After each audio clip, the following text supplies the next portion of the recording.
batin kan menggema sepanjang waktu. Percayalah, kita berlegenda di sana. Pilih masa depanmu di warna mimpimu.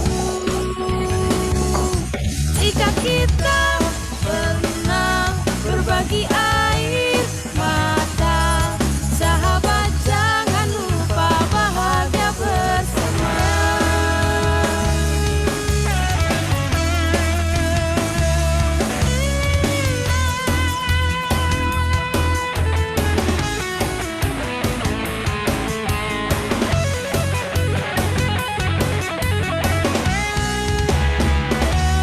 Percayalah, kita melegenda di sana. Pilih masa depanmu di warna mimpimu. Jika kita pernah berbagi air mata, sahabat jangan lupa bahagia bersama. Percayalah, kita menyatukan semua mereka yang selalu ragukan dirimu.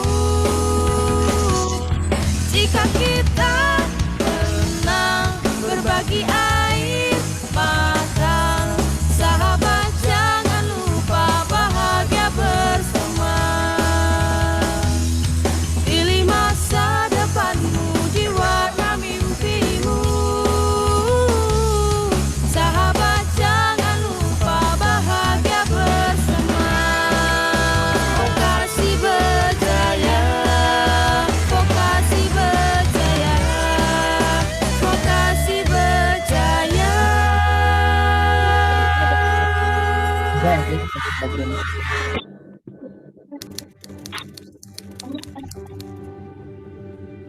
Idea, Jembatan Karir, dan Rizky saya. Idea, keras tapi nikmat. Idea, stay positif. Idea, it's a perfect blend. Idea, nothing is impossible.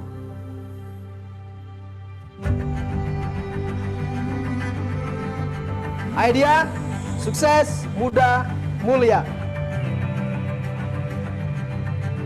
Idea, kebanggaan.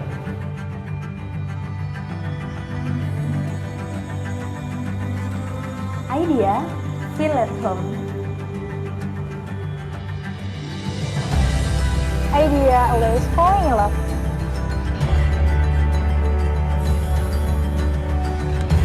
Idea ada di hati, pikiran, dan perbuatan.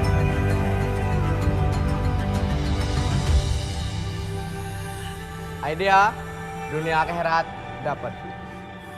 Idea, kerennya gak habis-habis. Idea, jual banget. Idea bikin aku kompak. Idea itu saling nempel, susah lepas kayak kamu. Idea Indonesia, berbina kamu.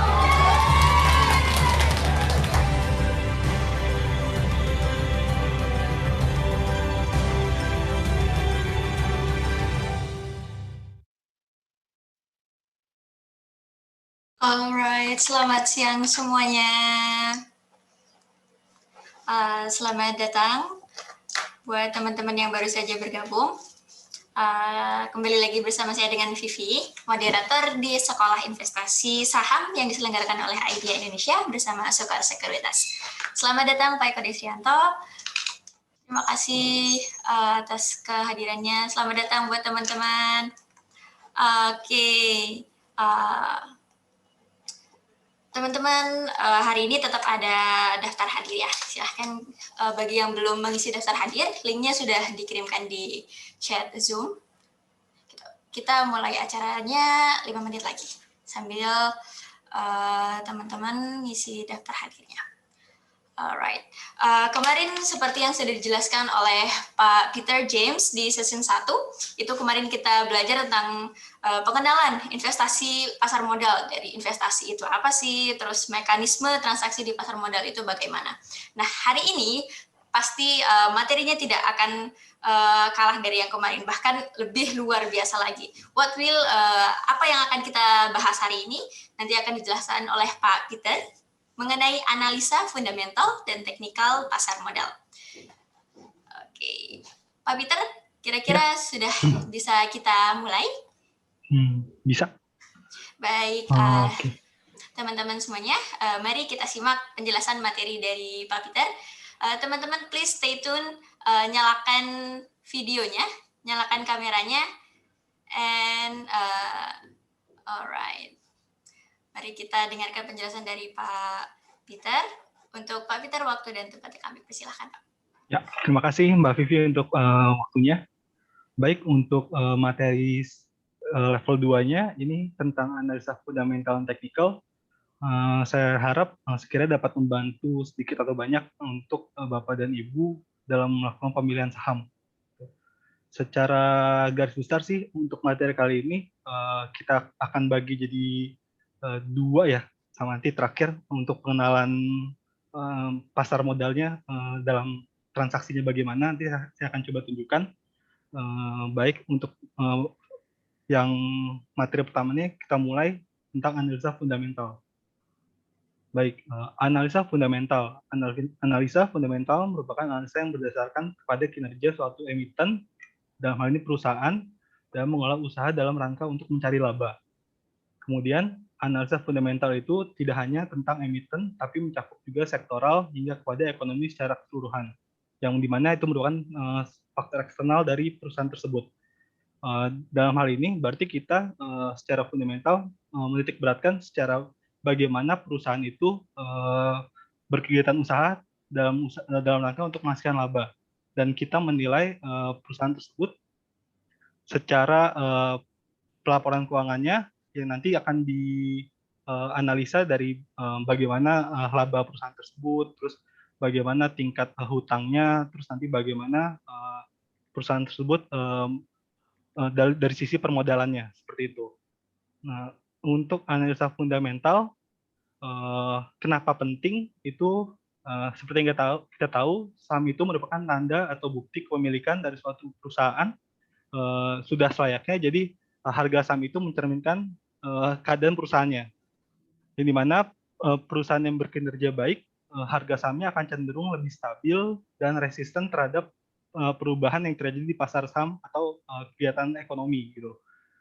Dalam konsep analisa fundamental itu, konsepnya adalah analisa fundamental adalah mencari saham yang salah harga. Jadi maksud salah harga di sini, kita mengenal ada harga market, yaitu harga yang bergerak terus-menerus yang ada di market. Dan kita mengenal juga ada namanya intrinsic price, di mana intrinsic price itu maksudnya harga wajar dari saham tersebut yang dilihat dari laporan keuangannya. Untuk intrinsic price itu, saham itu jika harga market price-nya di bawah harga intrinsic price-nya, itu akan cenderung menarik, karena berarti orang itu bilangnya undervalue atau murah gitu. Dan kebalikannya, jika saham tersebut harganya itu di atas harga intrinsic price-nya, harga marketnya, itu kita bilangnya overvalue atau kemahalan gitu ya untuk kita beli secara fundamental. Untuk analisa fundamental, saya coba untuk memperkenalkan ini analisa top down. Jadi analisa yang digunakan untuk menganalisa saham secara dari atas mengerucut ke bawah gitu ya, maksudnya di top down, yaitu dari secara global, nanti terakhir itu secara perusahaannya itu sendiri gitu. Nah, untuk analisa top down ini, kita untuk pertamanya kita melihat bagaimana keadaan ekonomi yang ada saat ini seperti itu. Jadi global analysis itu membandingkan perekonomian di masing-masing negara tujuan investasi. Jadi kita melihat di sini faktor-faktor yang mendorong atau menghambat kegiatan ekonomi suatu negara gitu. Misalnya yang terjadi baru-baru ini terjadi pandemik COVID-19 itu secara menyeluruh ya. Jadi semua negara juga terdampak. Kalau kita lihat perekonomiannya terganggu dan kita saat ini negara yang saling terhubung secara global, yang dimana dengan adanya pandemik itu kita sulit untuk saling menghubungkan satu atau negara lain gitu. Jadi yang dimana kegiatan ekonomi jadi terhambat di situ karena ada pandemik itu. Yang kemudian contoh yang kedua itu terjadi krisis dolar di negara berkembang. Indonesia juga merupakan negara berkembang dan seperti yang kita lihat untuk negara-negara yang lebih terdampak sebenarnya banyak gitu dibanding Indonesia sendiri.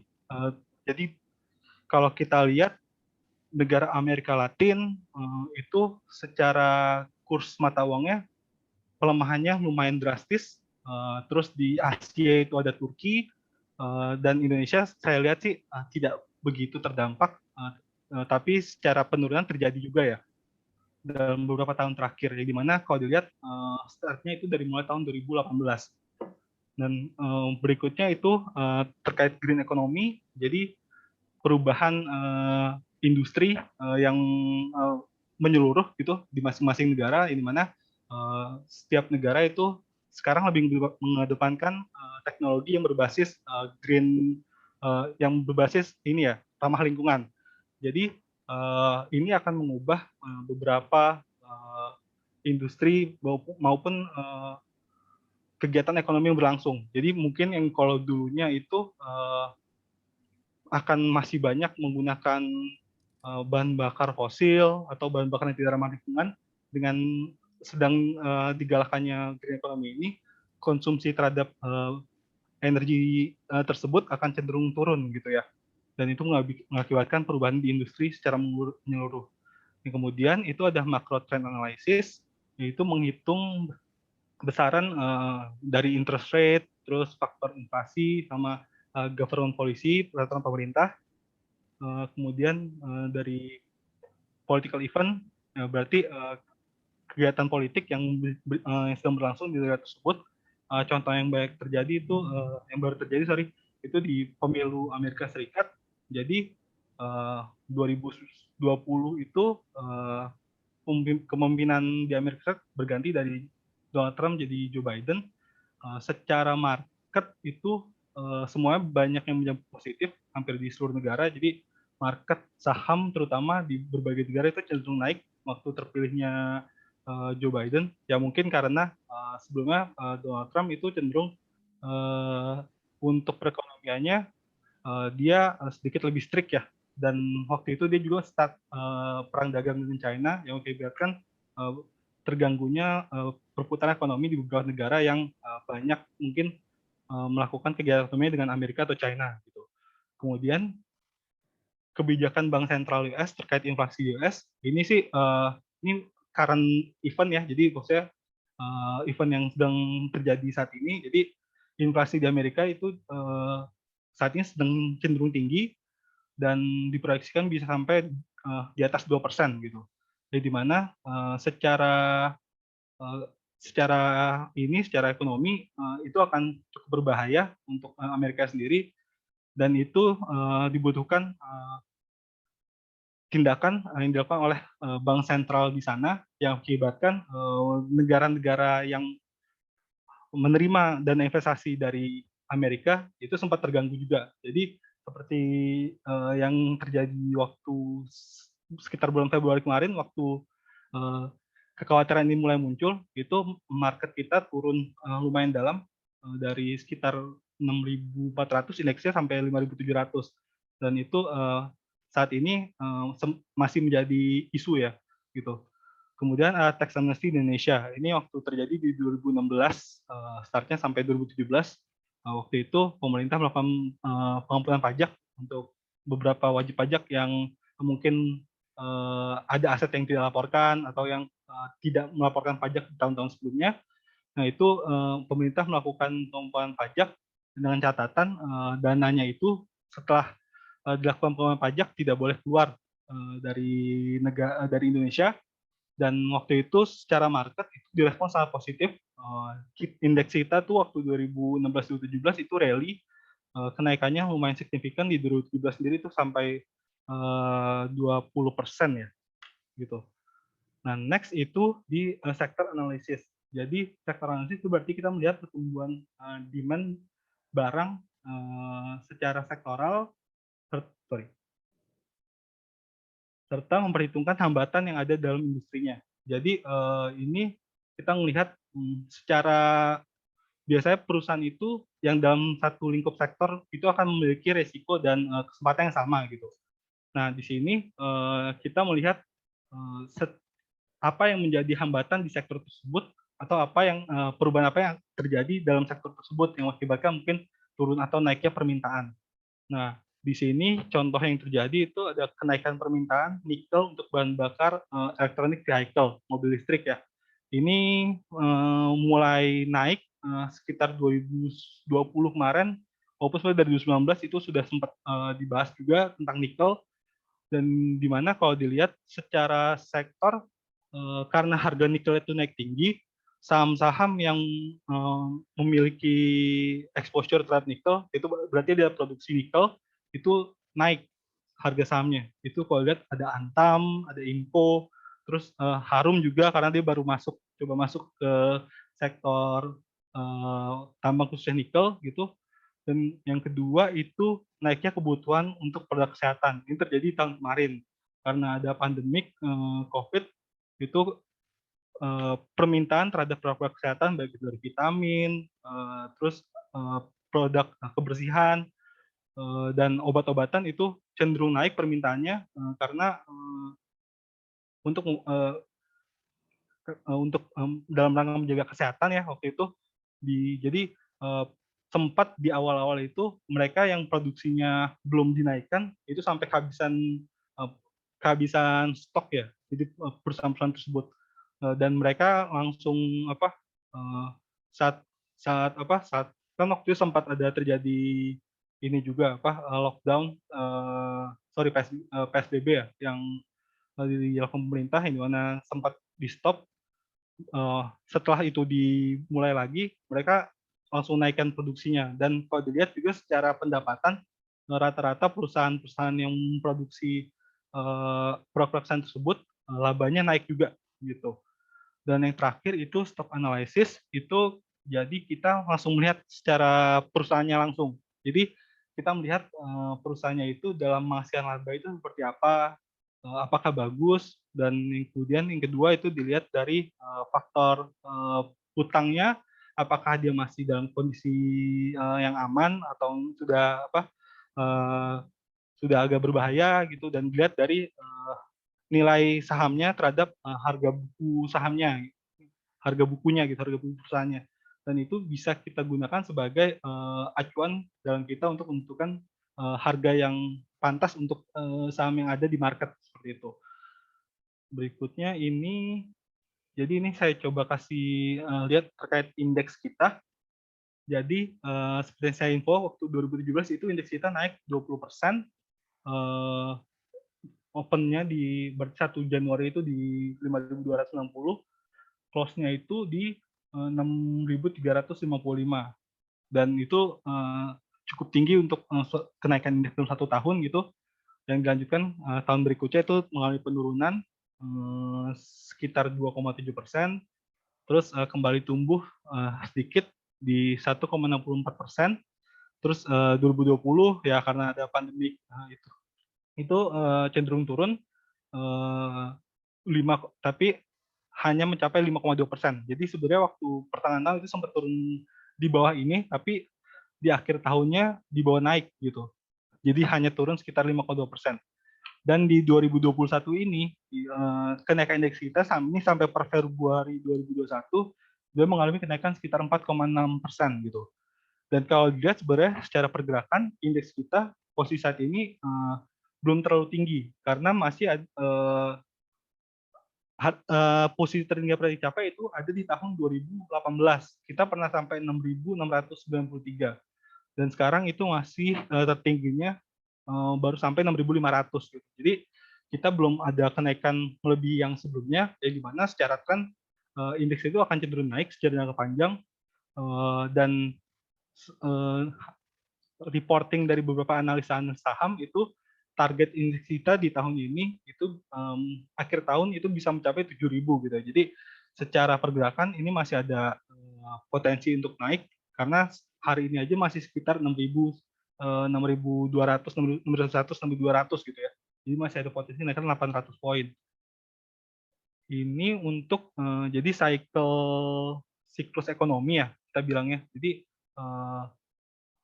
ini ada siklus bull market, terus ada bear market, terus ada bottom market sama top market gitu ya. Jadi ini saya coba menggambarkan kondisi kita saat ini seperti apa dan sedang di mana gitu.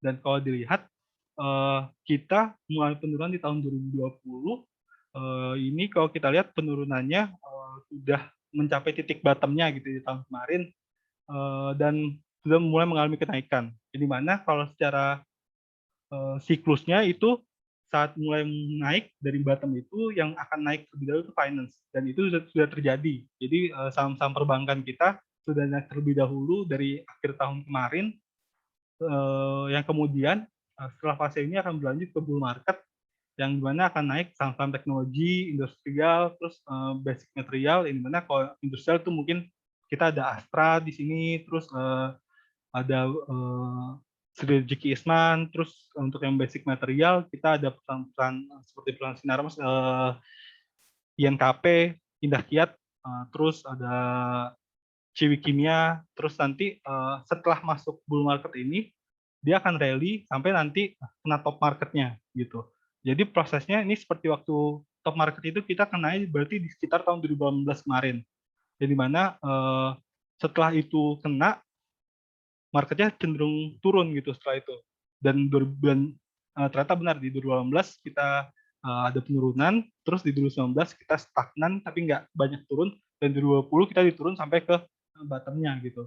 Dan yang ini posisi waktu 2020 kemarin itu kita di late bear market, di mana waktu penurunan itu yang naik healthcare, terus utilities, dan terakhir itu finance. Jadi hampir sama ya. Jadi waktu itu posisinya emang perusahaan-perusahaan yang bergerak di bidang kesehatan juga naik gitu waktu 2020 itu.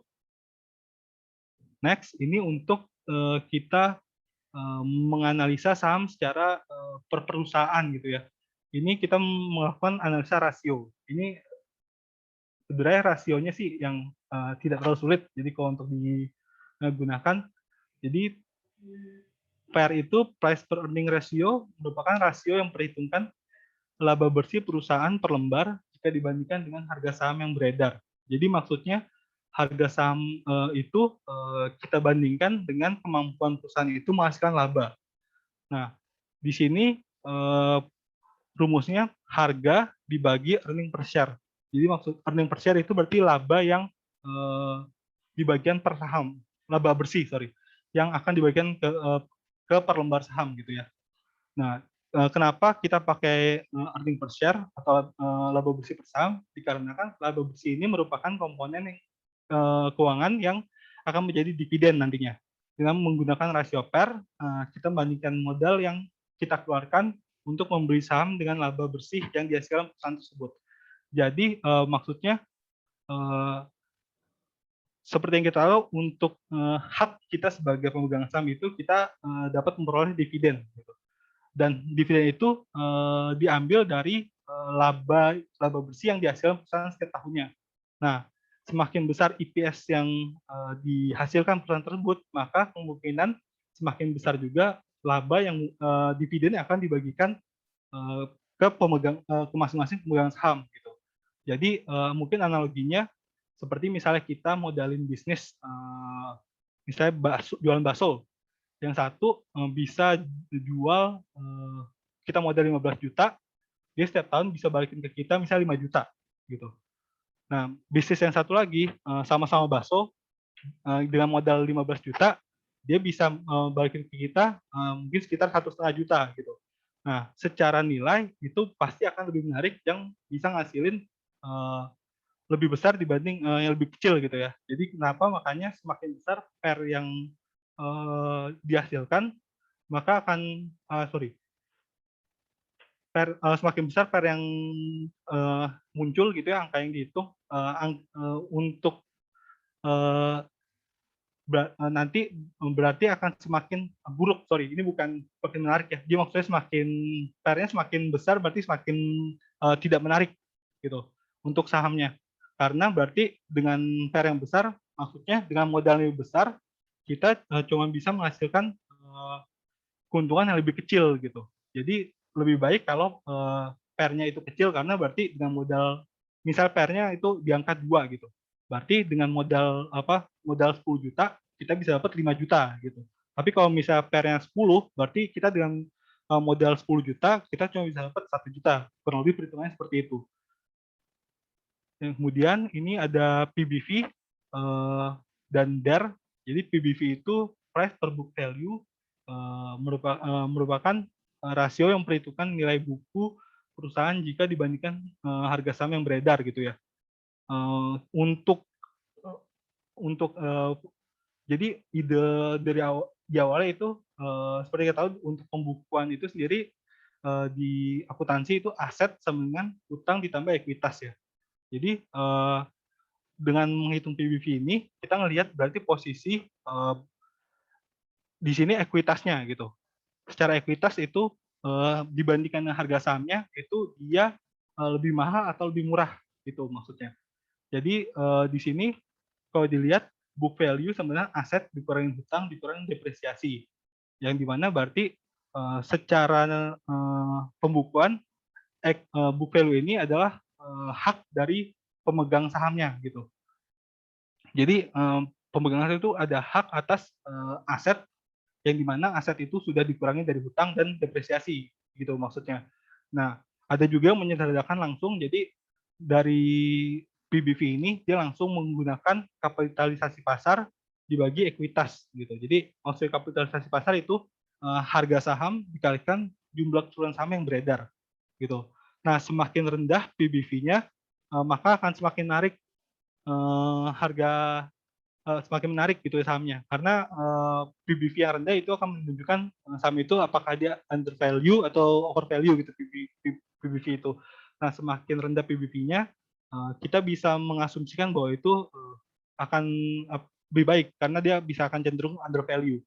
Ini misalnya PBV-nya itu posisi 1, misalnya 1 gitu ya, berarti di situ modal dengan harga saham yang beredar itu berarti sama gitu. Jadi nilainya sama. Tapi kalau misalnya dia bisa sampai 5, sampai 4, nah itu berarti modal yang kita keluarkan untuk mendapatkan aset dari perusahaan tersebut secara book value-nya itu berarti lebih kecil gitu secara proporsinya. Kemudian ini ada debt to equity ratio. Ini kalau kita lihat itu dia memperhitungkan rasio hutang terhadap ekuitas. Jadi perbandingan hutang dengan modal gitu. Jadi DER ini menunjukkan kepemilikan hutang di dalam aset. Semakin besar pemilikan hutang di dalam aset, berarti secara risiko perusahaan tersebut lebih lebih tidak bagus gitu secara penilaian.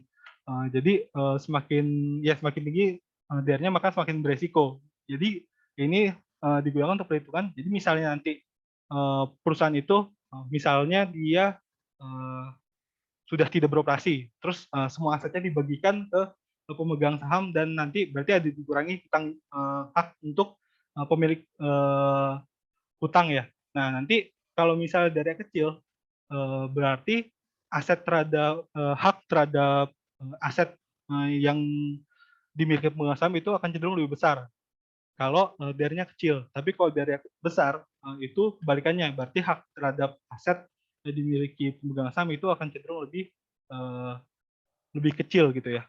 Seperti itu. Nah ini untuk contoh analisa ini PER untuk saham Antam. Jadi secara perhitungan untuk saham Antam ini kalau kita lihat dia di sini posisinya target price-nya di 1490, harga saat ini di 1240. Di sini kalau kita lihat IP pair-nya ini dia ada di 18,2, terus 2009-nya dia naik, ini berarti jelek di sini. Nah, di 2020 ini, karena ini riset 2020 kemarin, ini dia proyeksikan PER-nya ada sekitar 25,9 gitu. Dan di mana itu posisi di situ merupakan target yang pantas secara penilaian PER-nya gitu, karena secara perusahaan untuk PER rata-rata sendiri sebenarnya Antam itu di bawah 20 kalau dilihat historis sebelumnya. Dan mungkin karena di 2020 itu ada sedikit gangguan terhadap kegiatan ekonomi karena COVID, dia memproyeksikan ada kenaikan di PER-nya ya paling nggak sekitar 25,9. Di mana IPS-nya itu di sekitar 48 gitu.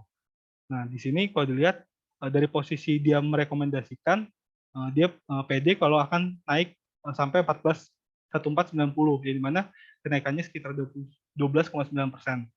Dan sebenarnya kalau dilihat Antam sendiri waktu di 2020 akhir tahunnya itu udah sampai hampir di 2000 ya, berarti melebihi ekspektasi dari risetnya gitu. Untuk sampai saat ini apakah ada pertanyaan?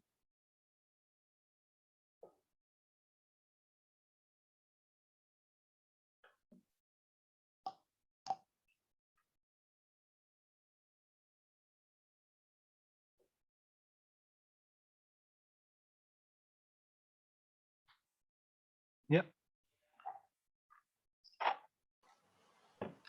Baik, teman-teman, ada yang ingin ditanyakan? Untuk rekan-rekan yang ingin bertanya, silakan gunakan fitur raise hand di Zoom atau mengetikkan pertanyaannya di kolom chat. Oke, sambil nunggu pertanyaan dari teman-teman nih, Pak Peter. Ya. Tadi karena saya sempat bingung juga ini, kan baru juga ke dunia investasi gitu. Jadi tadi ada di siklus ekonomi nih, Pak. Di situ kan ada market bottom, terus ada bull market atau bear market. Nah, di situ itu ciri-ciri apa sih yang diberikan ketika kapan nih kita tahu kalau sekarang nih lagi market bottom nih, sekarang lagi bull market nih gitu. Nah, di kondisi siklus yang seperti apa yang biasanya itu lebih baik untuk kita beli saham gitu. Baik, jadi kalau misalnya secara siklus itu kan sebenarnya udah market sama ekonomi. Kalau secara ekonomi kita tinggal lihat dari misalnya kondisi market bottom itu seperti apa. Biasanya kalau kondisi ekonomi bottom itu, misalnya pemerintah sudah mulai banyak mengeluarkan kebijakan-kebijakan yang meringankan atau meringankan untuk mempercepat mempermudah kegiatan perekonomian. Terus kemudian mungkin ada muncul stimulus, terus peringanan pajak, itu mungkin bisa jadi pertanda kalau di situ kita sudah dekat mencapai bottomnya gitu. Dan beralih ke di sini nanti ke early recovery gitu. Nah, kalau secara market itu dilihat dari pergerakan sahamnya. Jadi kalau market itu sudah bottom, biasanya tuh yang akan cenderung naik itu saham-saham yang di sektor finansial dan teknologi. Dan misalnya untuk pertanda dia sebelum dia mau turun, itu yang akan naik itu cenderungnya biasanya saham-saham yang defensif ya, atau biasanya kita bilang tuh saham-saham yang nggak banyak perubahan itu kayak di consumer gitu, karena itu saham-saham yang akan cenderung stagnan di saat misalnya ada penurunan market atau terjadi resesi atau terjadi ini ya terjadi penurunan siklus perubahan siklusnya gitu dari top ke bottom gitu, dari top ke bear market. Jadi lihat dari situ sih. Ya. Oke. Kalau dari saya cukup, Pak. Teman-teman mungkin ada yang ingin ada ditanyakan? lagi? Sepertinya bisa kita lanjut nih, Pak, ke selanjutnya ya. Oke.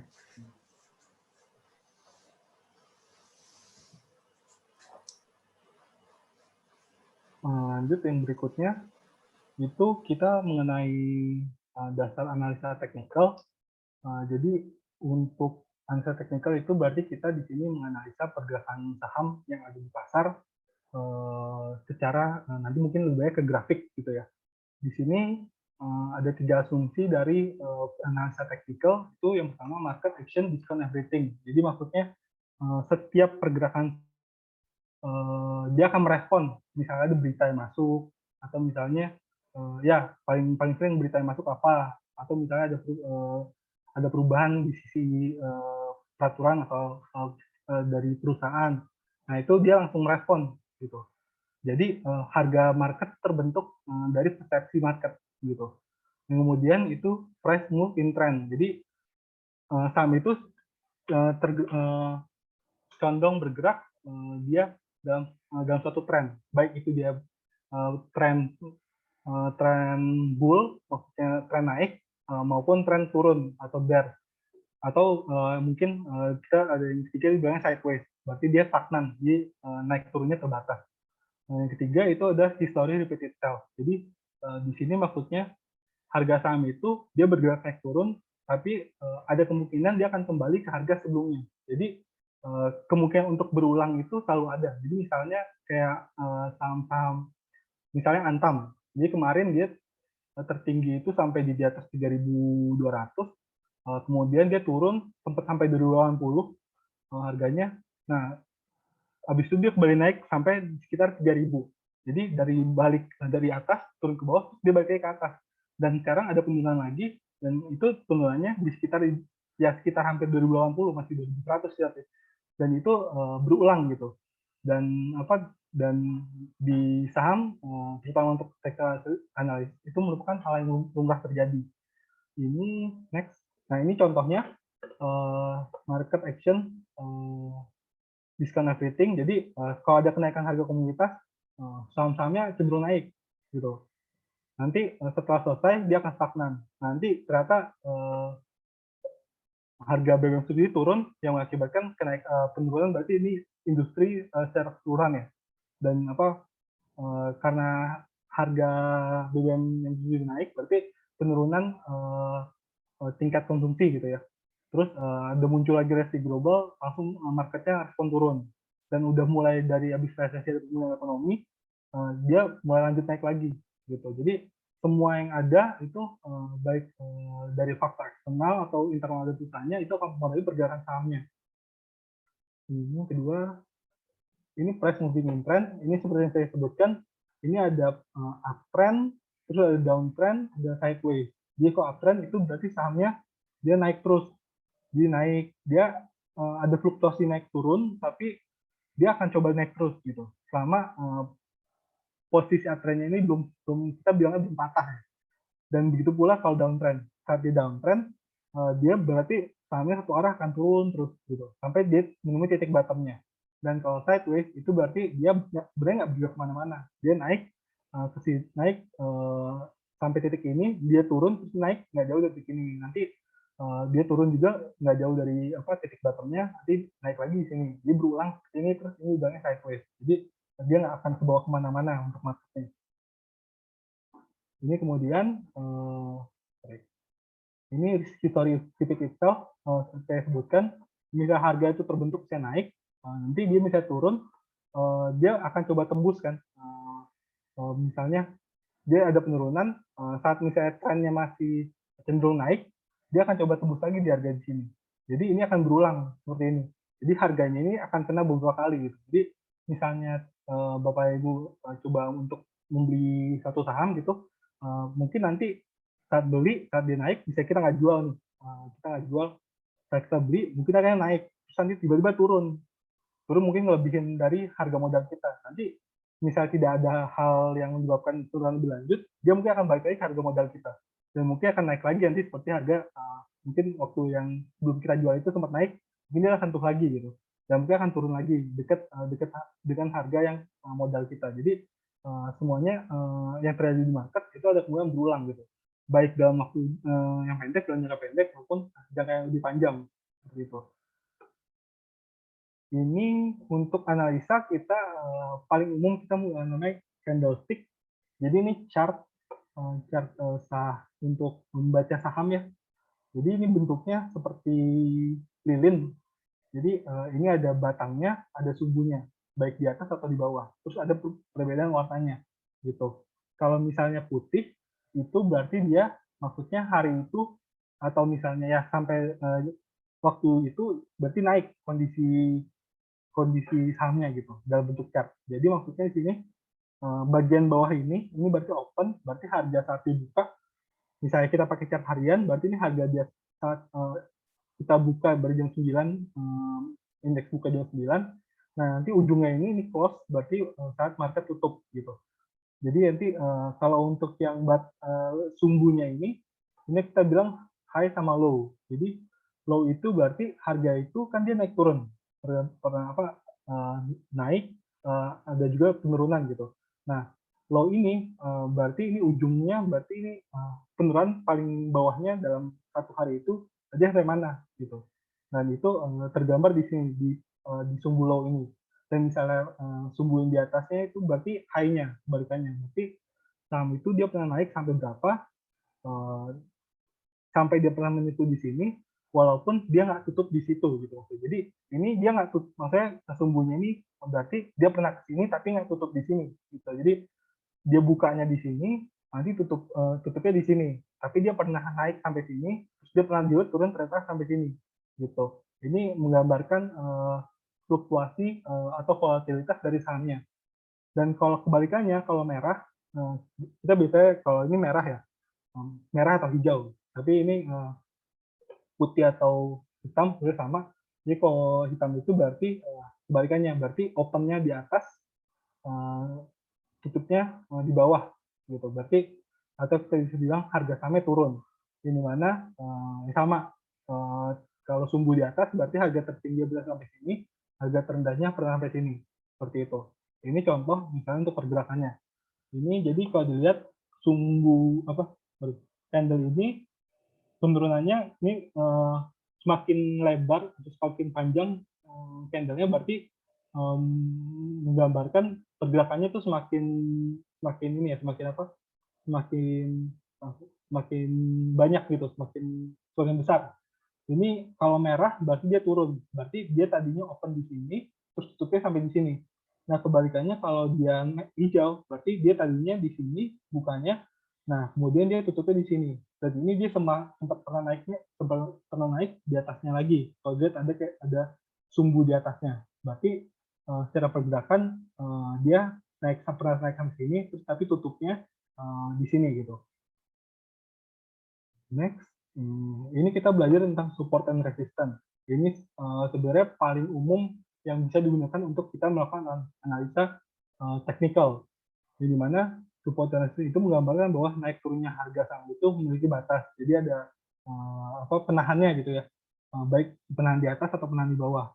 Dan area support resistance ini seringkali kita gunakan sebagai area jual atau area beli. Jadi maksudnya kita pakai gunakan resist saat kita mau jual saham gitu. Jadi kita tahu harganya nggak akan naik lebih di atas itu, ya udah lebih baik kita jual. Dan misalnya untuk beli berarti kita udah yakin ini supportnya kuat, gitu. Berarti kita beli di situ dengan asumsi dia nggak akan turun lagi di bawah harga tersebut, gitu. Kalau digambarkan seperti ini, jadi kalau support itu berarti dia di bawah. Jadi maksudnya saat saham itu turun dan dia kena titik supportnya ini, dia akan langsung coba bantu naik. Walaupun nanti kemudian dia turun lagi, saat dia kena ini, dia akan balik naik lagi. Dan misalnya makin banyak berulang, berarti kita bisa asumsikan bahwa support itu makin kuat. Gitu. Dan di mana misalnya kita beli sini, kemungkinan kita untuk profit itu lebih tinggi dibanding kita ngambil misalnya di atasnya. Gitu. Karena ini belum bisa kita ambil posisi ini bukan support kuatnya atau bukan supportnya gitu. Yang di mana ya kalau kita ambil di sini, ya dia bisa ada kemungkinan bisa turun lagi gitu. Dan misalnya untuk yang resisten itu kebalikannya berarti saat kita udah beli dari sini, dia kena di sini, kita misalnya nggak jual, misalnya dia turun, nah kemudian dia coba tembus lagi, gitu.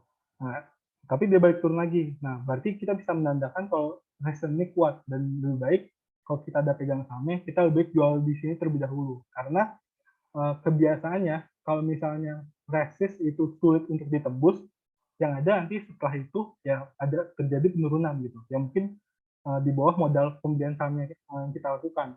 Dan support juga seperti itu. Jadi misalnya supportnya dihajar terus-terusan tapi nggak tembus-tembus, next-nya mungkin dia akan cenderung naik gitu. Karena berarti di sini posisi jualnya udah mulai habis di daerah sini. Jadi orang udah nggak ada yang mau jual lagi di dekat sini karena mungkin entah barangnya udah nggak ada atau memegang saham yang punya mau jual udah nggak ada atau bisa dibilang ya sudah nggak ada lagi faktor yang menggerakkan untuk sahamnya lebih turun lebih jauh lagi seperti itu. Terus ini kita menggunakan indikator. Jadi untuk transaksi saham itu kita mengenal beberapa indikator di mana tujuannya untuk membantu kita melihat pergerakan sahamnya dalam ini harian ya kita pakainya. Jadi yang paling umum itu kita pakai gunakan volume. Itu untuk volume itu menunjukkan kekuatan pembelian dan penjualan dalam transaksi. Volume itu berguna banget untuk mengkonfirmasi indikator teknikal yang lain. Jadi di sini misalnya ada penguatan di suatu saham seperti ini naik. Kalau seandainya volumenya besar, itu ada kemungkinan dia penguatannya itu akan berlanjut. Gitu. Jadi di sini faktor yang mendorong harga itu naik berarti itu kuat. Gitu. Dan kebalikannya, misalnya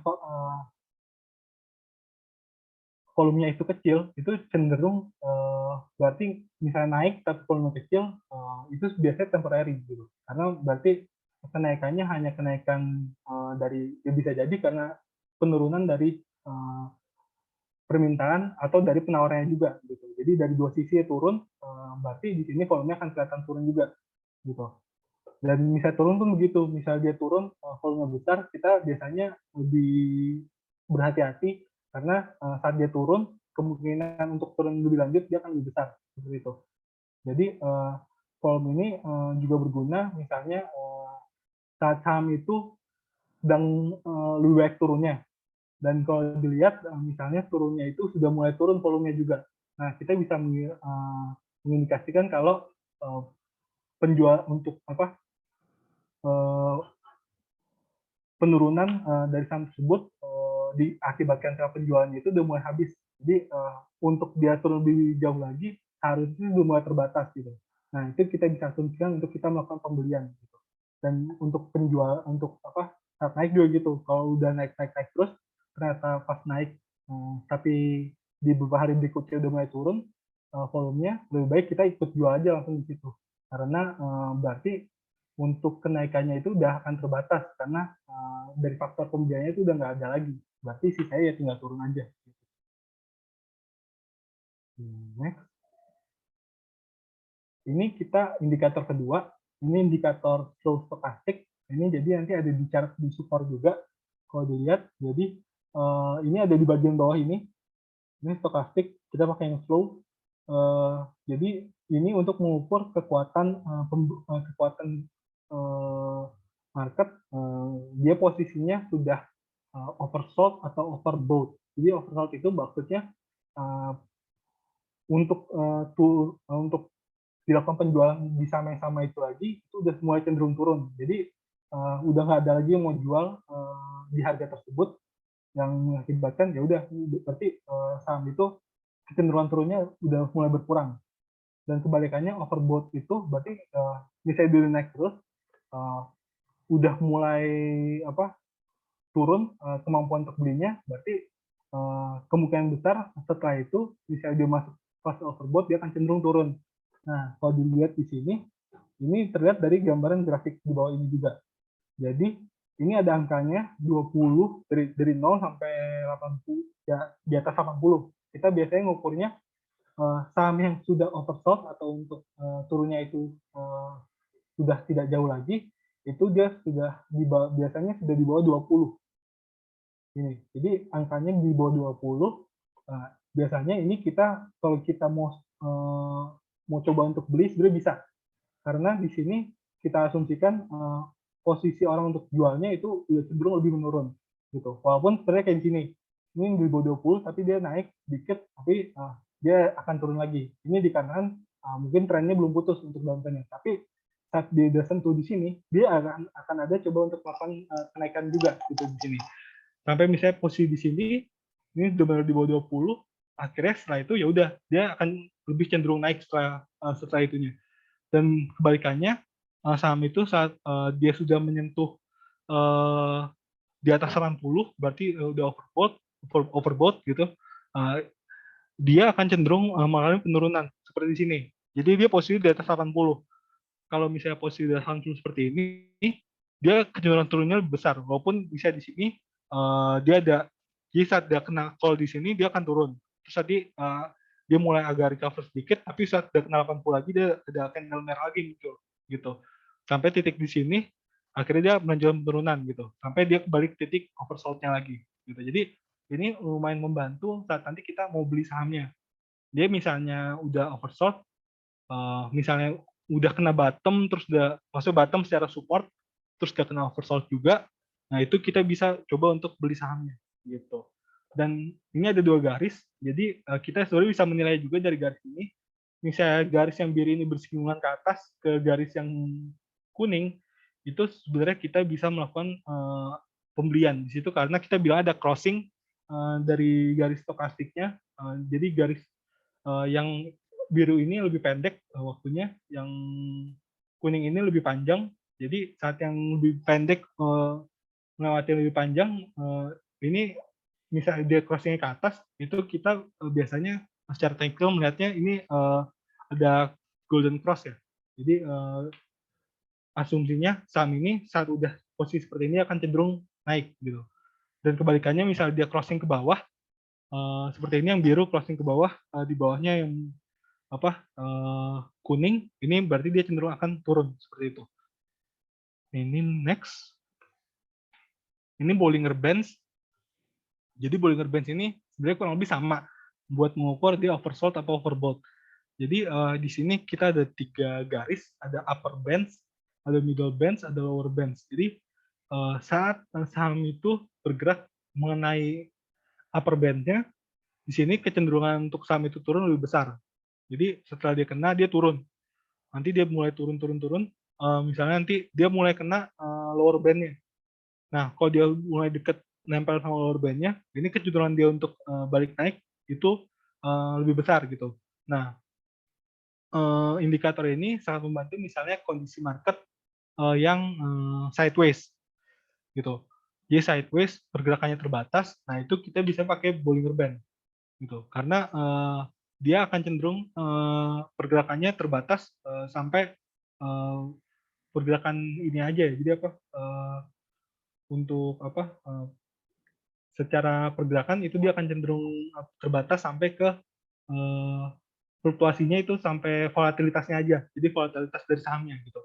Dan biasanya untuk menilai volatilitas itu, kita menggunakan Bollinger Bands ini gitu. Jadi saat dia udah kena atas, dia turun, nanti saat dia kena bawah, dia cenderung naik. Seperti itu. Nah, ini mungkin, ya, akhir dari sesi untuk yang analisa fundamental teknikalnya. Jadi, sebenarnya, hal yang terbaik, baik dari fundamental teknikal itu dengan mengkombinasikan, kedua analisa ini. Jadi, dengan maksudnya dengan saling mengkonfirmasi, dari 2 analisanya. Jadi kita melihat secara, fundamentalnya saham itu memiliki kualitas atau enggak, gitu. Dan misalnya ternyata oke, kita checklist, dia secara fundamental penghasilannya baik, tumbuh setiap tahunnya. Terus dari sisi utang oke, terus, book value-nya masih tergolong murah, kemudian kita ngelihat, berikutnya secara teknikalnya seperti apa. Jadi, kita lihat secara teknikal udah terkonfirmasi belum sahamnya ini akan cenderung naik gitu. Biasanya, akan terlihat juga, karena kan, sebenarnya analis teknikal juga ngelihat ke perusahaannya juga sebenarnya, walaupun dia lihat chart, dia lebih banyak lihat chart, tapi dia akan juga kembali lihat ke perusahaannya. Jadi di sini kalau sudah terkonfirmasi akan naik, nah itu baru kita, coba untuk beli gitu. Dan misalnya kalau kita rasa secara, perusahaan, secara fundamental saham itu terlalu mahal, saat kita pegang ya, dan secara teknikal kita lihat juga misalnya tadi udah overbought, berarti tidak salah kalau kita melakukan penjualan saham tersebut gitu. Karena di situ secara analisa kita sudah melakukan, penilaian, yang dirasa sudah cukup baik gitu. Yang di mana, kan untuk beli saham itu sebenarnya jangan kayak beli ya kucing dalam karung juga. kita harus tahu juga, dan itu merupakan hal yang terpenting dari pembelian saham, kita harus tahu produk yang kita beli apa gitu. Dan yang terpenting itu lakukan analisa ini di awal. Jangan nanti pas udah beli baru kita analisa. Nah itu banyak terjadi seperti itu. Yang nyangkut itu biasanya seperti itu. Dia mungkin ngelihat sahamnya gerak aja, tapi dia nggak tahu ini sahamnya apa gitu. Dan secara tekniknya gimana sih? Dia main coba beli aja. Saat dia udah beli, baru dia mungkin sadar, oh misalnya tiba-tiba dia beli habis itu turun. Baru mungkin dia ngelihat ini perusahaannya apa sih? Terus nanti dia ngecek teknikalnya itu kayak gimana. Ternyata oh udah ketinggian pas dia beli gitu.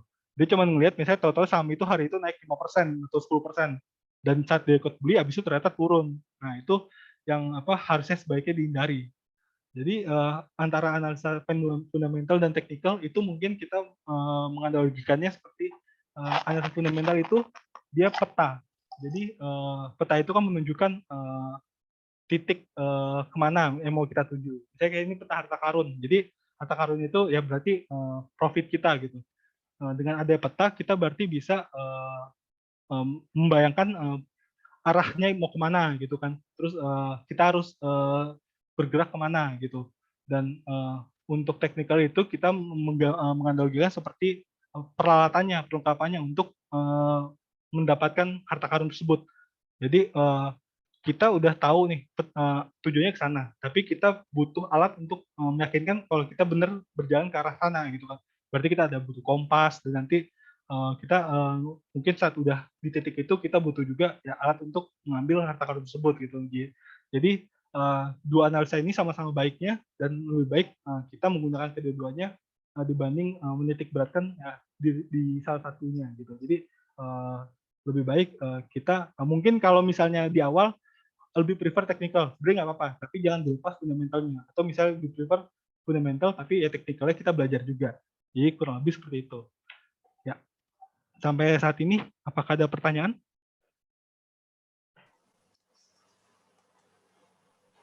Oke, Pak James, saya coba bacakan beberapa pertanyaan yang masuk ke kolom chat ya. Oh, ya. Jadi ada pertanyaan ini dari Pak Kowim Konan. Tadi, bagaimana cara efektif memantau stock sequencing? Boleh langsung dijawab dulu mungkin Pak? Ya.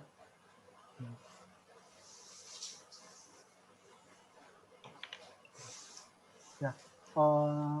Sequence stock itu jadi kan mungkin itu lebih ke ini ya Pak.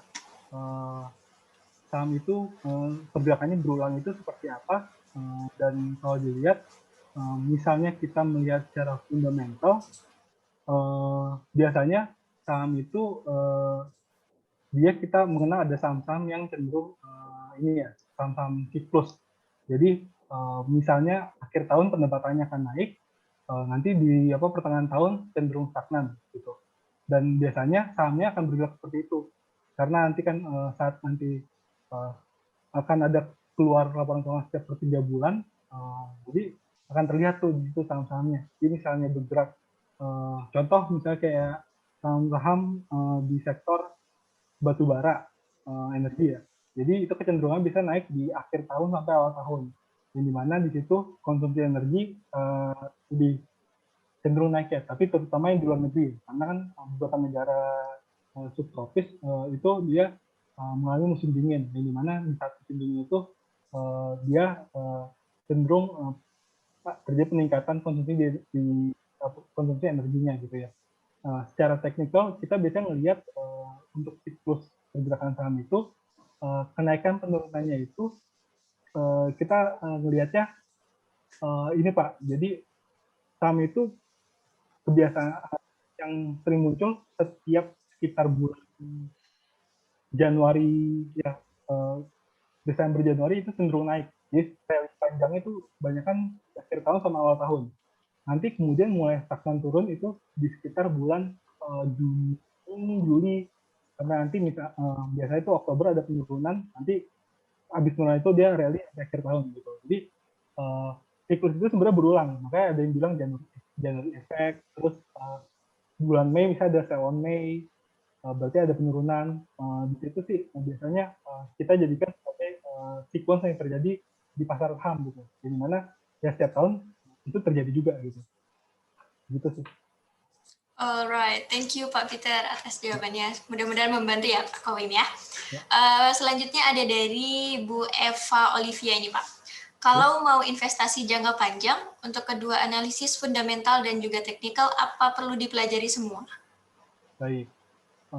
Jadi sebenarnya kalau untuk jangka panjang itu yang terpenting sebenarnya untuk teknikal. Fundamental. Sorry. Nah, untuk dikarenakan kalau dengan berarti kita investasi jangka panjang, kita akan memegang aset itu cukup lama gitu. Nah, kita harus mengenal perusahaan itu berarti secara keuangannya seperti apa. Dia stabilkah secara perusahaan? Terus ya kita lihat dari perusahaannya. Misalnya dia udah existing perusahaannya 30 sampai misalnya 50 tahun gitu. Dan misalnya 20 tahun terakhir terjadi kenaikan dari penjualan, terus labanya naik, terus dia sudah kena beberapa kali krisis dan perusahaannya aman-aman aja. Nah, itu kita melihatnya secara fundamental karena kita kan nggak ngelihat dia harganya sekarang berapa gitu, tapi kita beli buat nanti ke depannya bakalan jadi berapa gitu kan. Dan untuk di teknikal itu kalau saya lihat akan ada keterbatasan di sisi itu gitu, karena tren itu kan terbatas juga untuk teknikal, karena untuk saham itu pergerakan harganya belum tentu dalam 5 tahun atau 10 tahun itu harganya akan secara teknikal akan terlihat gitu. Tapi kalau secara fundamental kita paling nggak bisa tahu record perusahaannya itu seperti apa gitu, dan itu lumayan penting untuk kita melakukan investasi jangka panjang seperti itu. Alright, thank you Pak James. Kita move on ke pertanyaan selanjutnya Pak. Ini ada dari RB Kaltim Kalimantan Timur nih. Setelah fundamental dan teknikal sudah baik atau bagus, apakah ada pengaruh isu-isu sosial dan regulasi pemerintah dalam mempengaruhi harga saham? Oke, ya sangat berpengaruh sebenarnya ya kalau saya lihat. Jadi bursa itu kan jadi pergerakan saham itu berdasarkan pergerakan dari saham-saham yang dari perusahaan-perusahaannya sendiri kan. Nah, kalau yang saya tahu, setiap ada perubahan peraturan pemerintah, apalagi yang langsung berdampak terhadap emiten, itu biasanya langsung berpengaruh juga terhadap kinerja sahamnya. Nah, kalau misalnya kita contohkan untuk di sektor batubara, pemerintah Indonesia waktu itu, sewaktu batubara sedang lagi tinggi-tingginya harganya, menetapkan harga DMO, jadi harga pembelian yang dilakukan pemerintah gitu. Dan perusahaan tersebut ya karena dia perusahaan tambang ya yang banyak terikat oleh peraturan pemerintah, itu dia harus ikut gitu. Walaupun misalnya harga batu bara di luar di atas $100 waktu itu dipatok sekitar 70-an, 70 sampai $80 untuk batu baranya, dan itu secara langsung akan mempengaruhi kinerja perusahaannya juga gitu, yang harusnya jadi bisa lebih besar lagi memperoleh pendapatan, tapi karena ada peraturan itu jadi terbatas kenaikannya gitu. Dan isu sosial sebenarnya sih kalau dilihat nggak begitu banyak pengaruhnya, kecuali mempengaruhi produknya itu sendiri. Jadi biasanya kan perubahan tren itu kan dasarnya awalnya mungkin dari ini ya, dari kegiatan sosial juga gitu. Dan misalnya perubahan tren itu mengaruhi persepsi masyarakat terhadap suatu produk, itu ya misalnya produknya itu ternyata produk perusahaan yang ada sahamnya di market ya, di bursa kita, kemungkinan besar kan nanti akan mempengaruhi penjualan dia juga gitu. Nah, misalnya dampaknya positif, berarti ya bisa naik. Dan sebaliknya kalau negatif, ya berarti ya ada kemungkinan turun gitu. Seperti itu. Alright, thank you Pak Peter atas jawabannya. Mudah-mudahan membantu ya Pak Arbi ya, Pak atau Ibu Arbi ini. Oke, selanjutnya ada dari Mas Handi, ini Pak. Pak James, ketika sudah melakukan analisis fundamental, terkadang kita juga membandingkan hasil analisis dengan perusahaan sejenis. Pertanyaannya, untuk perusahaan yang baru listing di BI apakah fair untuk dibandingkan dengan perusahaan sejenis yang sudah lama listing? Lalu bagaimana cara mengetahui bahwa saham tersebut bagus untuk dibeli? Oke. Ya, jadi sebenarnya kalau ya paling baik memang kalau untuk analisa fundamental itu kita komparasi. Jadi sesama perusahaan yang bergerak di sektor yang sama itu kita compare secara keuangannya gitu ya. Jadi misalnya kayak tadi misalnya pernya itu per industrinya atau per sektornya di berapa sih tertingginya. Jadi misalnya di atas itu berarti kita bilang perusahaan itu ya lebih mahal dibanding yang lain gitu ya harga sahamnya. Nah kalau untuk saham yang IPO itu sebenarnya sih karena dia saham yang baru IPO itu kan biasanya kecenderungan saham yang diizinkan IPO itu perusahaan yang memiliki kinerja positif ya, makanya dia baru diizinkan untuk melantai di bursa seperti itu. Nah, kalau untuk kita komparasi sebenarnya sih nggak masalah juga gitu. Tapi kita harus mengingat potensi dari perusahaan yang baru IPO itu kedepannya seperti apa. Dan kalau dari hasil IPO itu kan nanti kan akan terlihat dia penggunaan modalnya untuk apa, dan nanti akan terlihat juga target dia kedepannya. Misalnya dari dia melakukan misalnya ekspansi. Dari ekspansi itu kira-kira akan naik berapa besar dari misalnya dari penjualannya atau dari laba yang bisa dihasilkan dari perusahaan tersebut gitu. Jadi sebenarnya untuk analisis rasio ini saham itu sebenarnya lebih baik kalau kita menggunakan forecasting ya. Jadi bukan yang udah ada sekarang, tapi kita akan coba forecast ke depannya itu seperti apa. Makanya seperti tadi dasar analisa fundamental dan local support, dia coba forecasting penutupan di 2020-nya seperti apa gitu. Nah, dia juga tadi sempat menggambarkan, sebentar, saya coba kasih lihat ya.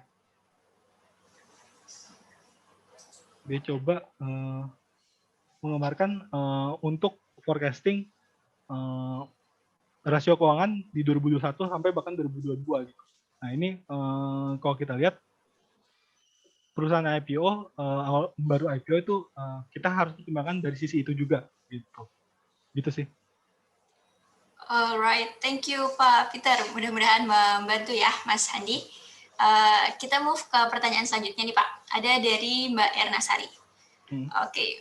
Apa saja faktor yang menentukan naik turunnya harga saham Pak? Agar kita bisa tahu kira-kira kapan waktu yang tepat untuk menjual atau membeli saham. Begitu Pak. Baik, untuk kapan harga saham itu akan cenderung turun atau naik, itu jadi kalau kita lihat saham itu akan cenderung naik biasanya kalau misalnya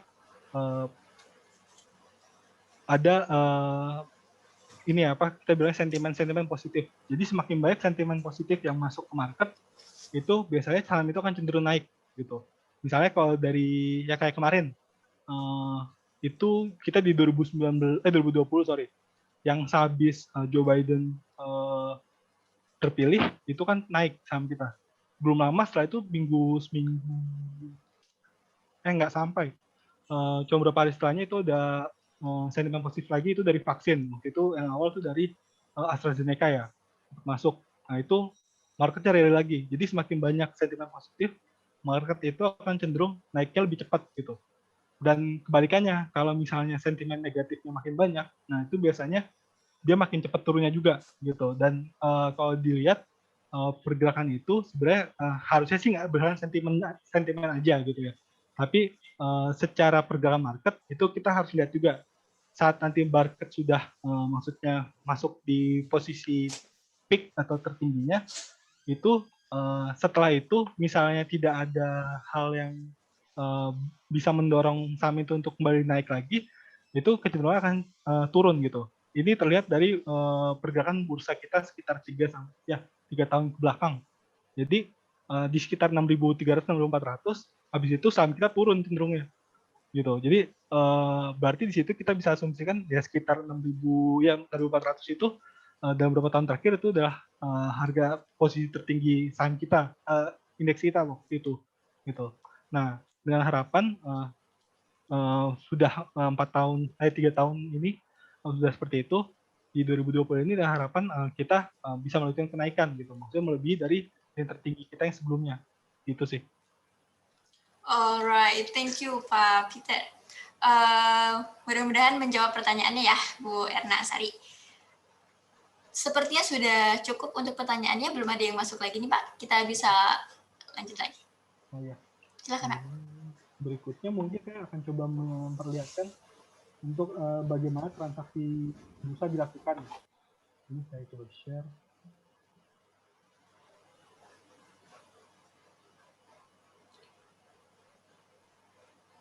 Oke, ini sudah terlihat ya. Suaranya sedikit Oke. kecil nih Pak. Nah, oke. Ya, ini sudah terlihat ya. Sudah.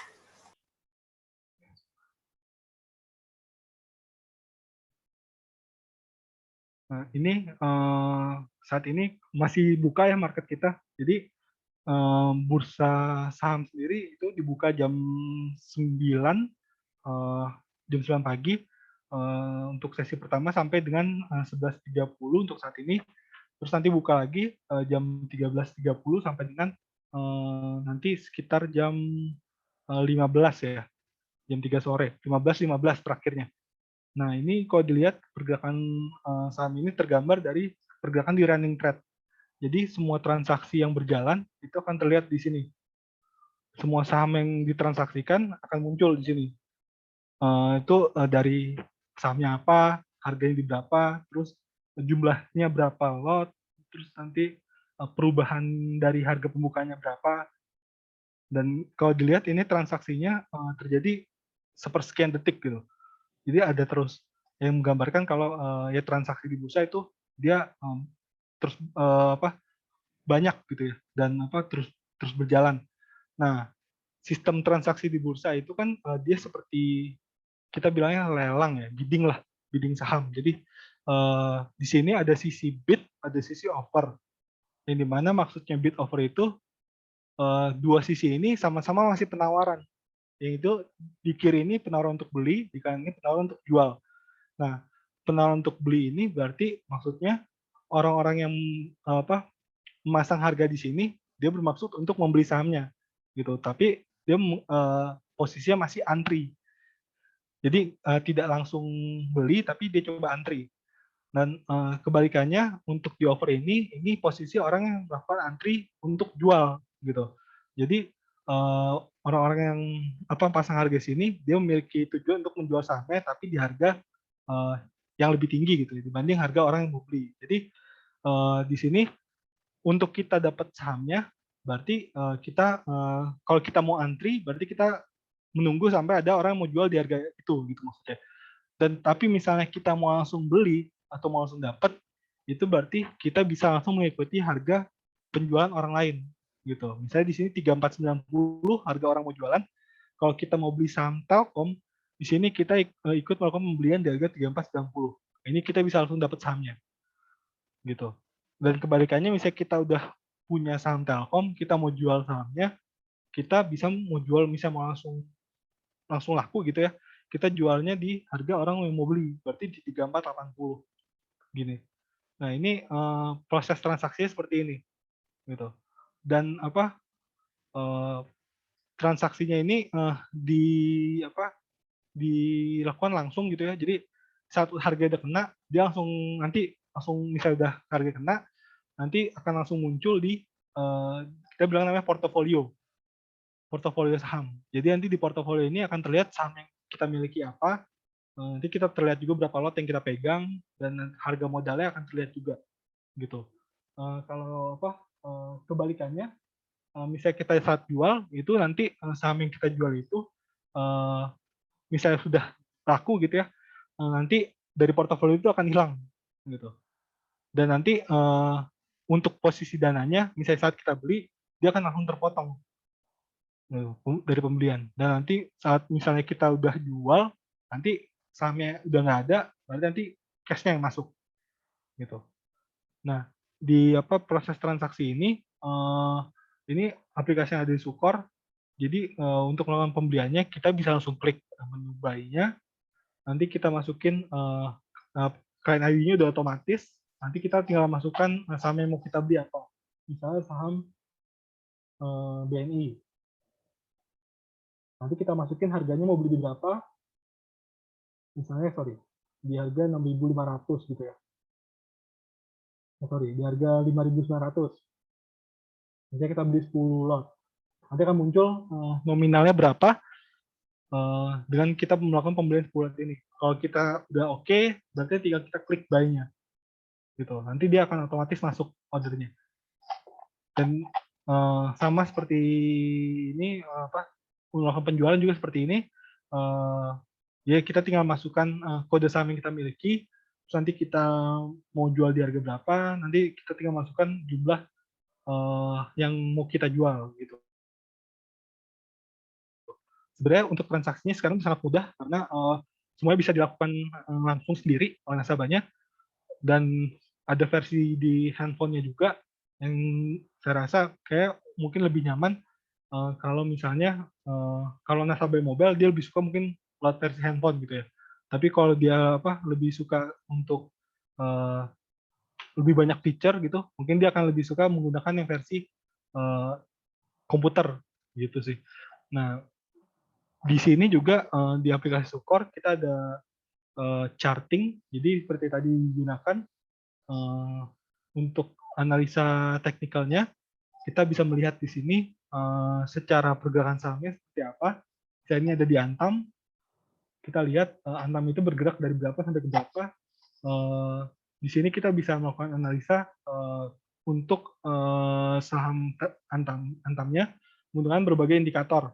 Jadi ini kan tadi saya baru informasikan sekitar 3 indikator. Sebenarnya sih masih banyak indikator yang bisa digunakan, tapi mungkin waktunya nggak cukup. Nah, mungkin nanti kalau misalnya ada pertanyaan untuk terkait indikator lain, mungkin kalau ada di grup nanti mungkin bisa ditanyakan di grup juga gitu. Nanti misalnya mau ada kelas khusus untuk indikator, mungkin saya bisa bantu ajarkan juga. Ini ada charting, terus nanti di sini ada untuk fundamental kita ada laporan keuangan juga, research, bukan nih. Di research, terus ada financial report. Ini kita tinggal ketik aja.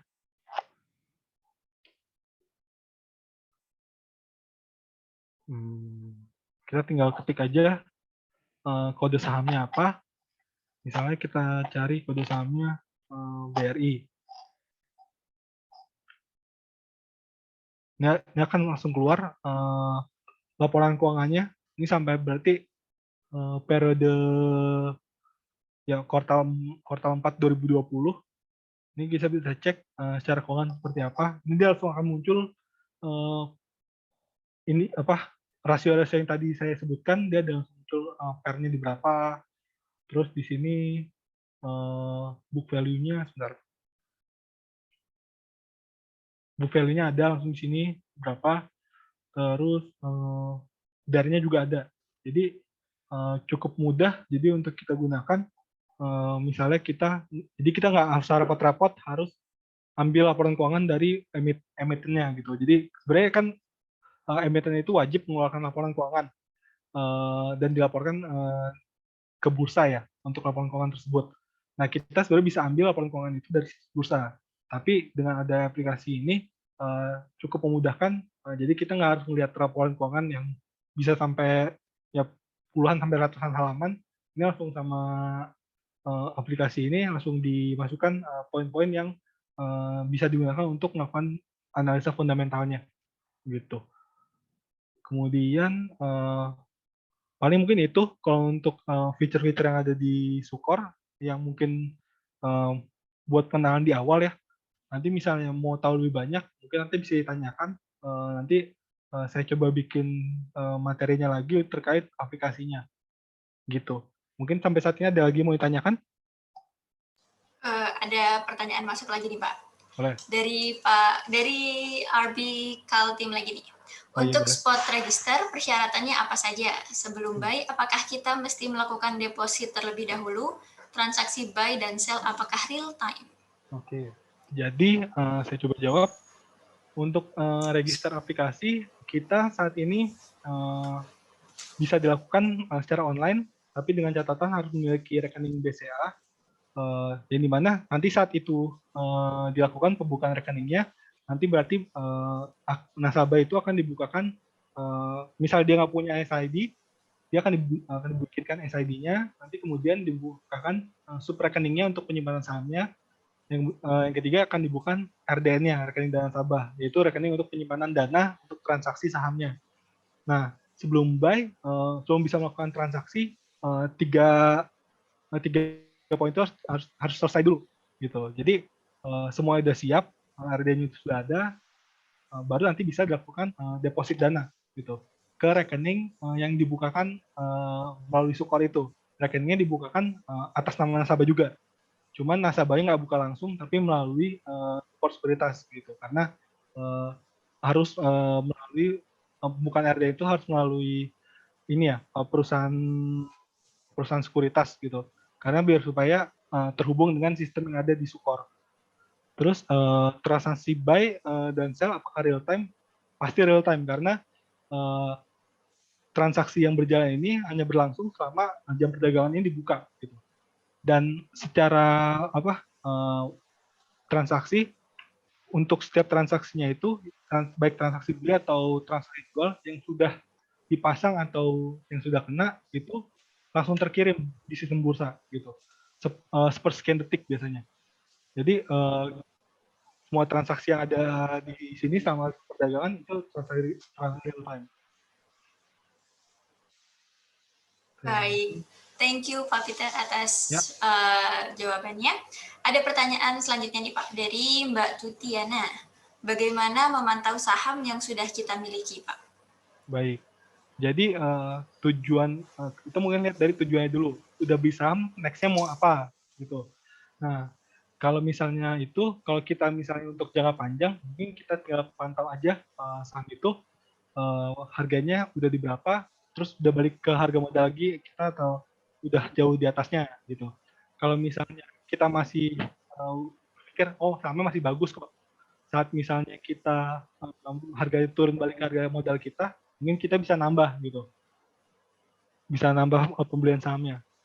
Nah, untuk misalnya kalau misalnya tujuannya berbeda, misalnya kita untuk memperoleh pendapatan cepat, gitu, jadi hasil beli langsung jual lagi, berarti untuk pantauan kita saat udah beli, kita tinggal cari tadi, berarti titik tertinggi yang bisa dicapai berapa, ya kalau ternyata udah sampai situ, putusan kita tinggal kita mau jual atau kita mau diemin. Tapi kalau kita biasanya untuk cari pendapatan, biasanya kita akan jual, karena kita berasumsi udah kena titik tertinggi, ya habis itu kan turun, gitu. Yang berarti lebih baik kita jual di situ, nanti bisa dia turun, bisa balik ke harga kemarin kita beli, kita bisa beli lagi. Nanti kalau dibalik ke situ lagi, kita jual lagi, gitu. Jadi tergantung tujuan dari kita mau pegang saham itu untuk apa, gitu. Baik. Dan yes, Pak. Oke. Oh, dan mungkin kalau untuk memantau saham di aplikasi Sukor juga bisa. Jadi di sini yang menu tadi itu kita ada yang order book itu. Jadi di sini kita bisa untuk memantau saham ini pergerakannya dalam ini. Jadi untuk yang order book ini dia harga terakhir yang terjadi, gitu ya. Jadi kita bisa tahu harganya ini sampai mana, gitu. Harga terakhir berapa? Di sini ada datanya yang current price berarti harga saat ini, terus tadi harga tertingginya berapa, terus harga terendahnya berapa, terus harga kemarin di berapa, di previous, terus tadi bukanya pagi di berapa, gitu. Jadi dari order book ini kita bisa memantau saham yang kita miliki juga, gitu. Alright, thank you Pak Peter, luar biasa. Ada pertanyaan lagi mungkin rekan-rekan?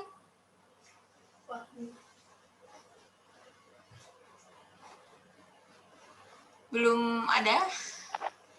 Baik, bisa kita lanjut lagi Pak. Oke. Mungkin untuk materinya sampai di sini.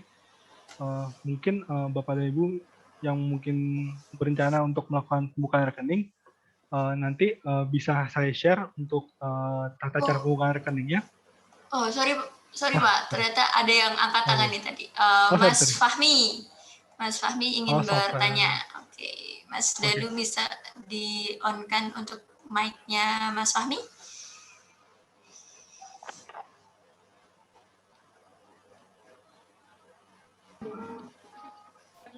Oke, silakan Mas Fahmi.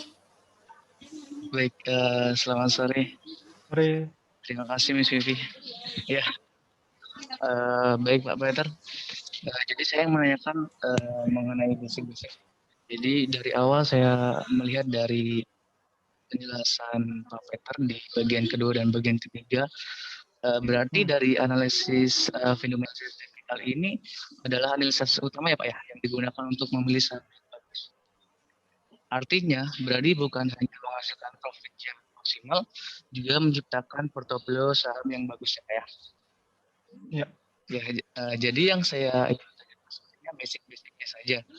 Cuman tadi saya sudah sempat catat dari beberapa yang sudah disampaikan Pak Peter, dari pola-pola, indikator trading, bid over, trading, dan moving average. Jadi dan ada juga candlestick ya Pak ya. Oh iya. Yang candlestick ini adalah salah satu jenis grafik harga untuk membaca pergerakan harga nih Pak. Jadi boleh dong Pak share bagaimana tips and triknya yang mudah untuk belajar di bagian tersebut. Terima kasih. Berarti untuk penggunaan indikator ya Pak? Iya. Oke. Jadi saya coba sekalian contohkan. Jadi misalnya kita mau melakukan analisa terhadap saham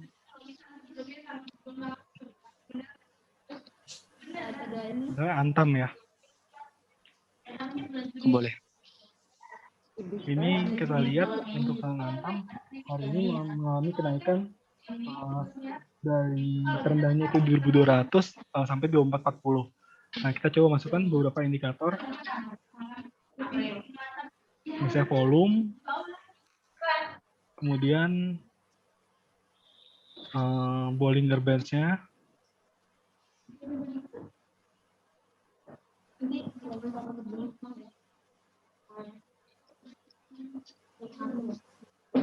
kemudian stokastik. Ini yang tiga tadi saya kenalkan ya.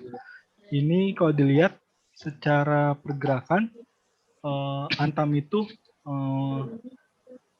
ini beberapa secara pergerakan per bulan Maret ini cenderung sideways kalau dilihat. Nah, di sini penurunannya dan penguatannya yang terbatas ya. Kalau kita lihat di sini posisi stokastiknya sudah cenderung low, yang dimana berarti untuk dia tembus turun lagi itu cenderung lebih rendah gitu. Dan ini tergambar di sini. Dia cenderung nggak turun lebih dalam lagi, walaupun sebenarnya bottomnya itu Antam itu kalau kita lihat dari dari Januari ya, itu ada di sekitar 2070 gitu. Tapi saat dia di sini dia penurunannya terbatas gitu. Sebenarnya kemarin targetnya kalau dia mau turun di sekitar sini 2070 ini. Nah, kalau misalnya kita asumsikan dia nggak turun, berarti sebenarnya kalau kita beli di daerah ini nggak ada masalah gitu, karena dia masih secara stokastiknya masih rendah, begitu nih secara Bollingernya ini dia saat kena di bawah sini dia nggak tembus gitu, dan udah mulai mengerucut, dan kalau dilihat saat dia mulai kena di bawahnya dia ada penguatan di hari ini gitu ya. Nah, ini didorong juga dengan penguatan di hari ini dengan kenaikan volumenya. Nah, sebenarnya ini kalau dilihat ini volumenya ini kecil ya dalam beberapa hari terakhir. Tiba-tiba ada kenaikan volume di sini. Nah, ini sebenarnya ini bisa jadi indikator juga gitu. Jadi indikator kalau misalnya ada kemungkinan besoknya akan melanjutkan penguatannya gitu. Ditambah di sini ada crossing juga nih. Crossing dari stokastiknya. Dia udah di bawah terus dia crossing. Nah, ini kita bisa asumsikan sebenarnya pas di satu hari sebelumnya itu besok kemungkinan naiknya lebih besar gitu. Tapi kalau dilihat ini kan udah mulai kerucut ya. Nah, ini kayaknya naiknya akan terbatas juga. Berarti kita lihat lagi saat di sini dia supportnya resistnya di berapa nih. Jadi kita sebenarnya bisa, kalau di sini kita bisa jual langsung tarik garis. Bisa di sini. Nah, kita bikin pivotnya di sini nih. Jadi saat dia kena daerah sini, dia terbatas turunnya. Nanti kalau udah kena sini, dia terbatas juga naiknya. Jadi kita asumsikan paling dia naik-naik ini jangka pendeknya sampai sekitar 25-20 gitu. Jadi misalnya untuk secara analisanya, mungkin kalau udah beli di sini, target jualnya sekitar 25-20. Kayak gitu sih. Ini untuk jangka pendek. Alright, thank you Pak Fahmi atas pertanyaannya dan Pak Peter atas jawabannya. Bagaimana Pak Fahmi? Sudah membantu? Oke, mantap. Ada pertanyaan lagi nih Pak dari Pak Kowim. Adakah software simulasi Pak? Oke. Sebenarnya kalau di Sukor itu kita nggak ada ya untuk simulasi. Jadi kalau mau langsung coba aplikasinya, berarti harus buka rekening dulu. Gitu. Tapi untuk pembukaan rekening sebenarnya dari kita tuh nggak ada ini ya mengharuskan bayar atau apa, karena saat udah dibuka rekening itu nanti kan otomatis nasabah kalau mau injek dana atau mau masukin dana, nanti dana itu semua digunakan untuk transaksi gitu. Jadi sebenarnya kalau mau coba sebenarnya daftar dulu juga nggak apa-apa gitu. Oke, jadi ada lagi nih Pak. Kalau misalnya nggak ada simulasi nih Pak ya, belajar dulu langsung bikin praktek langsung. Gitu. Ada pertanyaan lagi nih Pak, apakah bisa ditunjukkan pola single, double, dan triple Pak di grafik tersebut? Dari Mas Fahmi lagi nih, oke. Boleh. Jadi kalau double bottom, ini belum terlihat ya double bottomnya. Jadi kalau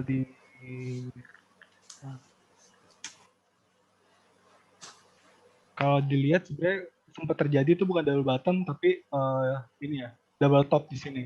Jadi waktu itu Antam udah kena double top, ya setelah itu kecenderungan dia mulai turun gitu. Nah ini kalau double bottom kita sudah tarik lagi dari tahun sebelumnya. Bentar.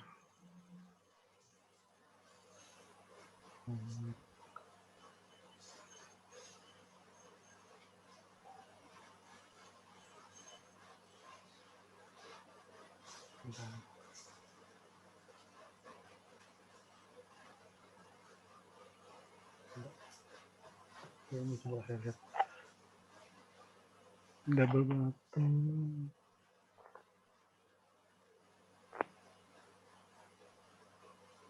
Nah, saya contoh di sini. Oh ini tapi untuk BNI ya.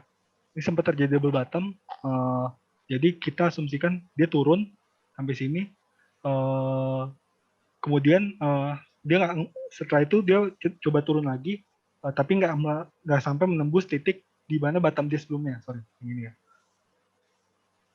Nah jadi kalau kita lihat sebenarnya kalau dia sampai sini pun potensi dia untuk naik gitu ya masih ada. Dan kalau dilihat dia nggak tembus di sini, ini sebenarnya bisa kita lihat ini sebagai double bottom juga karena dia coba untuk balik ke titik terendahnya, tapi belum tercapai dan langsung melalui kenaikan. Sebenarnya kalau buat lihat itu kita lihat dari neckline ini. Jadi kalau kita lihat dia nih downtrend, terus habis itu dia ada mantul gitu ya dari downtrendnya, tapi setelah itu dia mulai coba turun lagi. Nah di sini dia coba untuk menunggu dia lagi, tapi belum tercapai, habis itu langsung naik. Ini sebenarnya sih hampir mirip juga dengan posisi double bottom juga. Atau misalnya di sini juga ada nih. Nah ini double bottom. Jadi dia sempat kena di 450, terus kena lagi sini sekitar 4.300, jadi kena lagi sekitar 4.310 gitu. Jadi double bottom itu saya lumayan banyak ngebantu karena di situ biasanya lumayan kuat, apalagi sampai bisa triple bottom. Kalau triple bottom tuh dia lebih kuat lagi gitu. Nah kalau kondisi ini dia masih cenderung sideways, jadi kita belum bisa lihat double bottom atau belum, kecuali kalau dia ternyata kecuali kalau dia tembusnya sampai sini gitu, turunnya sampai sini terus dia langsung mulai balik naik. Nah itu kita bisa asumsikan dia di situ kena double bottom gitu.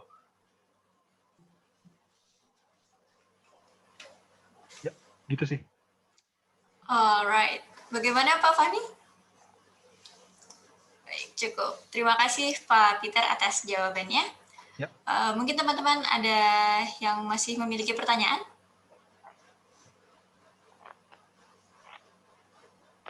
Sepertinya cukup. Dari Pak Peter bagaimana Pak?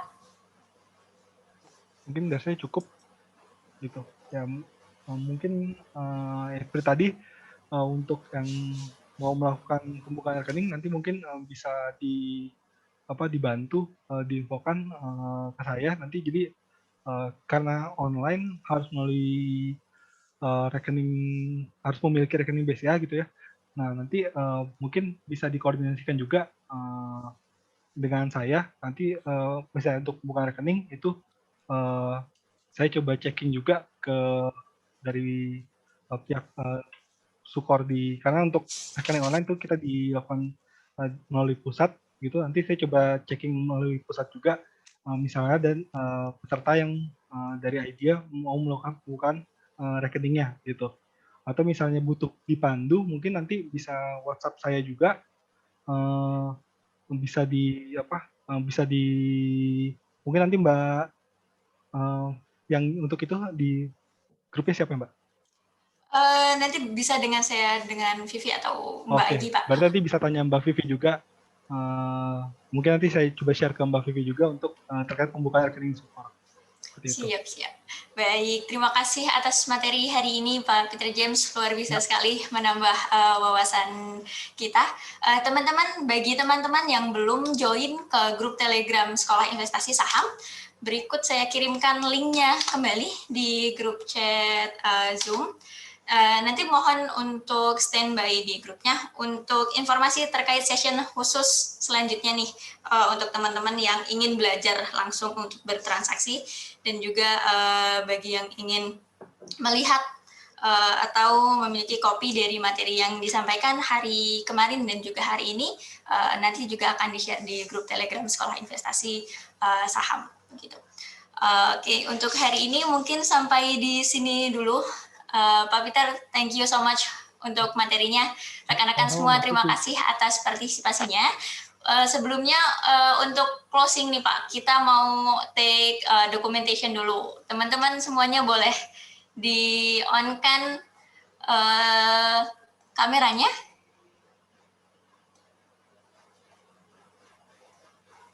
Alright. Pak Peter mungkin bisa dibantu untuk ditutup share screen-nya Pak.